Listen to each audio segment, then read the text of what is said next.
बहुत खुश हुए, लेकिन उनकी खुशी अब कुछ ही देर की मेहमान थी, क्योंकि अब अंधेरा हो चुका था और वॉचर्स के आने का वक्त हो गया था। उससे पहले कि ये लोग डॉक्टर मार्टिन की बोट में बैठकर यहाँ से दूर चले जाते, तभी उन्हें पीछे से किसी की आवाज आई। जब उन्होंने पीछे मुड़कर देखा तो वो कियारा का हस्बैंड था, जो मदद के लिए चिल्ला रहा था। वो बहुत ही जख्मी हालत में था। बाकी सब बोट में बैठ चुके थे, इसलिए डेनियल अकेला उसकी मदद के लिए गया। डेनियल कियारा के हस्बैंड को खींचकर बोट की तरफ लाने लगा, लेकिन तभी ये लोग बोट से देखते हैं कि डेनियल जिसकी मदद करने गया वह कोई इंसान नहीं बल्कि एक वॉचर है, जिसने उनके सामने ही डेनियल का रूप ले लिया। वो लोग कुछ भी नहीं कर पा रहे थे। अब उस वॉचर ने डेनियल को मार दिया। उन्हें इस बात का पता था कि वॉचर्स इस नदी को पार नहीं कर सकते हैं, और फाइनली ये लोग खुद इस नदी को पार करके शहर तक पहुंच जाते हैं। और कहानी में असल ट्विस्ट इसके बाद आया। शहर पहुंचने के बाद ये तीनों अलग अलग रास्तों पर चले गए, और कुछ दिनों बाद अब मीना जल्दी से डॉक्टर मार्टिन के कहने के मुताबिक उनके यूनिवर्सिटी में उनका सारा डेटा खत्म करने के लिए आई। उससे पहले कि वह उनका रिसर्च डेटा डिलीट कर देती, तभी उससे वहाँ एक टेप रिकॉर्डर मिला, और उस टेप रिकॉर्डर से मीना को एक नया राज मालूम हुआ। जब हजारों साल पहले इंसान और फेरीज एक साथ रहते थे, तो तब उनकी शादी भी हुआ करती थी। इंसान और फेरी के मिलन से जो बच्चे पैदा होते थे, उनमें इंसान और फेरी दोनों के गुण होते थे। उन्हें हाफलिंग्स कहा जाता था। उन हाफलिंग्स में एक खासियत थी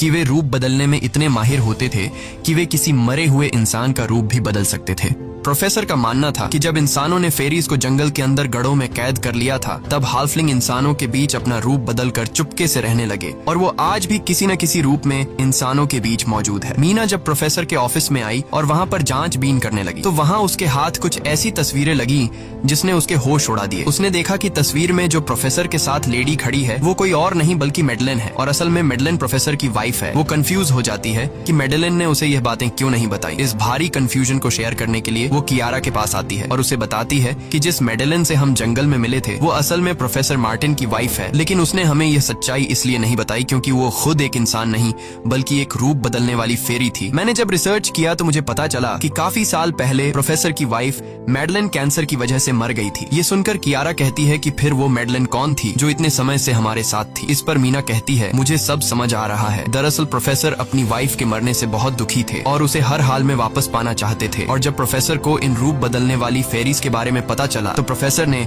उस रूप बदलने वाली फेरी को पिंजरे में कैद किया, जो एक बच्ची का परफेक्ट रूप लेकर उनके पास आई थी। प्रोफेसर ने अपनी वाइफ की फोटो दिखाते हुए उस फेरी को अपनी वाइफ मेडलिन जैसा बना दिया, क्योंकि वो फेरी बाकी फेरीज से अलग थी। वो दिन में भी बाहर आ सकती थी। मीना ने कहा कि मैंने मेडलिन को यहाँ बुला लिया है, हमें किसी तरह से करके उसे वापस जंगल भेजना होगा। तभी एक कार वहाँ आकर रुकी। जब उस कार से जो इंसान उतरा, उसे देखकर मीना के गले में सांस अटक गई। वो कियारा थी, यानी कि अब तक जो मीना के साथ थी वो मेडलिन थी। उसने कियारा का रूप ले रखा था। कियारा जैसे ही घर के अंदर आई, तभी मेडलिन ने कियारा के हस्बैंड के रूप में बदलकर उसे बेहोश कर दिया। मीना ने मेडलिन से कहा, आखिर तुम चाहती क्या हो? जिस पर मेडलिन गुस्से में आकर कहा, मैं फेरीज की सबसे अलग मखलूक हूँ। मेरे सभी साथी बचपन से मुझे चिढ़ाते थे। वो मुझे अपने साथ नहीं रहने देते क्योंकि मैं सबसे अलग थी। मैं उस जंगल में अकेली पड़ चुकी थी और मैं उस जंगल से निकलकर बाहर लोगों के साथ मिलकर रहना चाहती थी। फिर एक दिन प्रोफेसर उस जंगल में आया।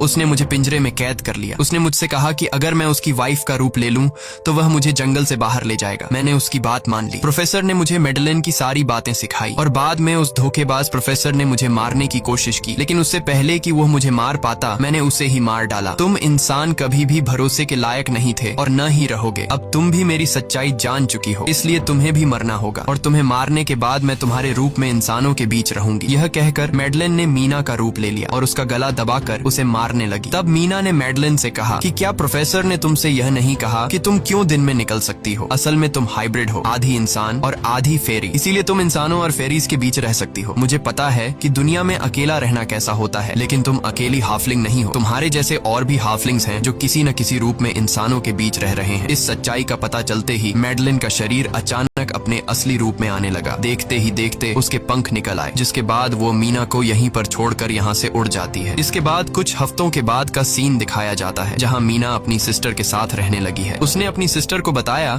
कि शायद वो फेरी अभी भी मेरा पीछा कर रही है। तब मीना की सिस्टर उसे कहती है कि तुम डरो मत, ऐसा कुछ नहीं है। और कहानी के एंड में हम एक छोटी बच्ची को देखते हैं जो कि उस वक्त मीना के घर के नीचे खड़ी थी। ये कोई और नहीं बल्कि मेडलिन थी, जो अब उनके दुनिया में उस रूप में रह रही है। और इसी के साथ ये कहानी खत्म हो जाती है। अगर आपको ये वीडियो अच्छी लगी हो तो हमारे चैनल को सब्सक्राइब और वीडियो को लाइक जरूर कीजिएगा।